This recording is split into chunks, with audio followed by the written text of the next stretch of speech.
Yuk, kita lanjutkan.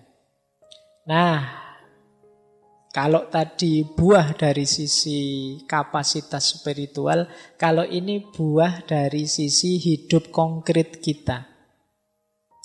Orang yang cerdas spiritual itu orang yang hidupnya pertama semangat dan seimbang. Jadi bukan orang yang loyo, males-malesan, rebahan tidak jelas, tapi semangat, penuh semangat. Dan seimbang. Seimbang itu ya tidak terlalu kayak tadi loh. Tidak terlalu berat di spiritualnya saja, melupakan emosional, melupakan intelektual. Tapi ya imbang, ya dunia ya akhirat.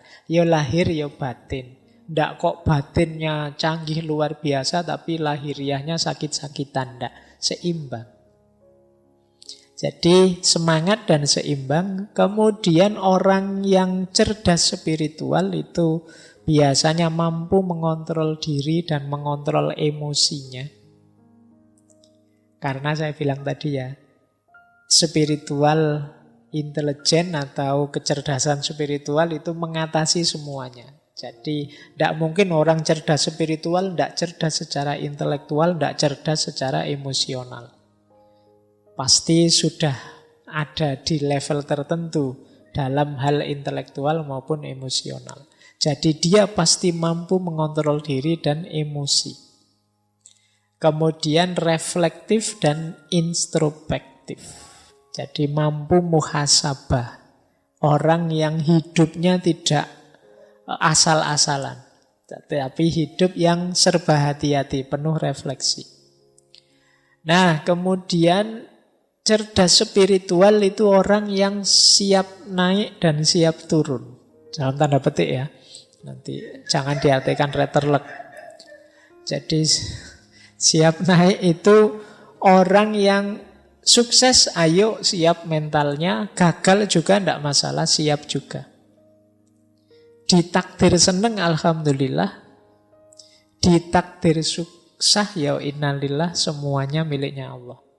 Nah ini orang yang cerdas secara spiritual. Bukan orang yang kalau seneng lupa diri, kalau susah putus asa. Berarti kurang cerdas secara spiritual. Kemudian cerdas spiritual adalah orang yang mau berjuang sekaligus mau berkorban. Jadi ya ndak nyari enaknya saja terus. Banyak orang yang ketika berjuang, ayo siap aku berjuang. Begitu ditagih pengorbanannya, nanti dulu kalau itu. Ayo wis kita sukseskan program kita ini. Tapi ini biayanya besar loh. Oh, kalau itu nanti dulu. Pokoknya kalau ditantang siap, tapi begitu ditagih pengorbanan terus mengkeret semua. Nah, orang yang cerdas spiritual yo siap berjuang sekaligus siap berkorban. Nah, termasuk yang keenam, cerdas spiritual itu hidup dalam cinta dan pengabdian. Jadi hidup yang tidak egois, hidup yang ingin kesuksesan tidak dinikmati sendiri tapi juga berbagi dengan yang lain. Penuh cinta dan pelayanan pada sesama. Nah, ini ciri-ciri cerdas spiritual. Nah, sekarang strateginya. Ini tipsnya. Ada rumus hati, heart. Ini singkatannya. Ini biar kayak stand up itu terus ada singkatannya. Nah, hanya adalah heal in his presence. Jadi hidup yang sehat di hadapannya. Jadi H itu simbol orang yang sebut saja kalau bahasa agama khusyuk. Makanya itu manifestasi huruf H itu mindfulness. Hidup yang sungguh-sungguh, hidup yang khusyuk, tidak asal-asalan. Jadi makan ya dinikmati makannya serius sungguh-sungguh. Tidur ya tidur yang serius sungguh-sungguh. Kita kan jarang tidur serius hari-hari ini. Kita selalu ketiduran. Ya kan? Saya tidak tahu apa kalau teman-teman ini masih tidak kayak waktu kecil dulu. Cuci kaki, cuci tangan, terus ke atas tempat tidur, terus berdoa, terus tidur. Kan sekarang tidak begitu. Pokoknya capek ya ke atas tempat tidur, baca HP sampai ketiduran. Jadi kita tidak pernah tidur, yang ada kita ketiduran. Pasti tidak menikmati tidur. Tidak mindful. Padahal setiap aktivitas yang baik, yang bermanfaat, kalau mindful itu pasti manfaat dan efeknya luar biasa untuk hidup kita. Kalau serius, tapi seringkali karena kita tidak serius, ya kita tidak dapat banyak manfaat dari situ. Sholat, ngobrol, ngaji, silaturahim, baca buku, dan lain sebagainya, itu kan aspek-aspek yang kegiatan-kegiatan yang baik dalam hidup kita. Tapi karena kita tidak sungguh-sungguh, tidak mindful tadi, ya efeknya jadi tidak maksimal. Yuk kita nikmati ya apapun aktivitas kita. Sekedar minum teh, minum kopimu itu coba sekali-sekali dinikmati, dirasakan benar. Wong sekarang teman-teman makan saja kan didampingi HP.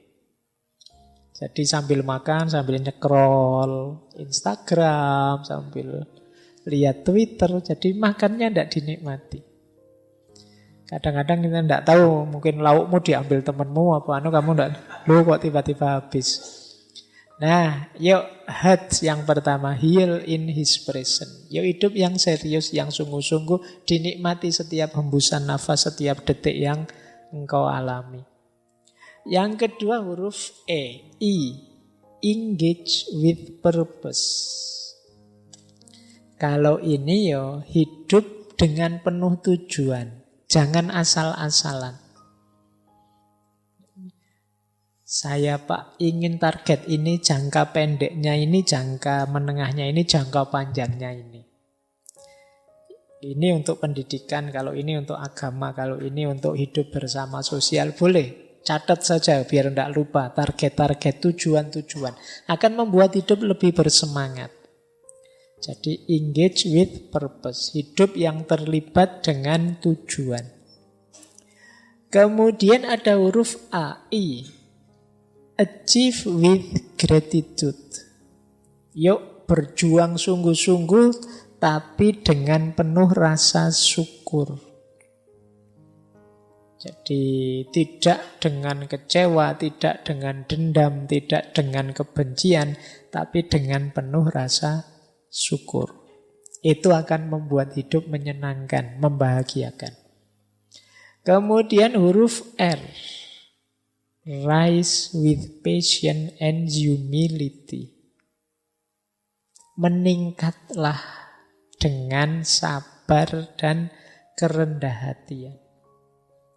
Kalau ini butuh penataan emosi, emotional regulation. Yuk kita meningkat, tapi yuk jangan kesusu, ada tahapan-tahapannya yang sabar. Kemudian thrive with compassion. Kalau ini kasih sayang dan pelayanan. Jadi mari mengupgrade, meningkatkan hidup kita dengan kasih sayang. Nah, jadi ini rumus dari hati, namanya heart. Mindfulness, kemudian purpose, gratitude, emotional regulation, compassion, and service.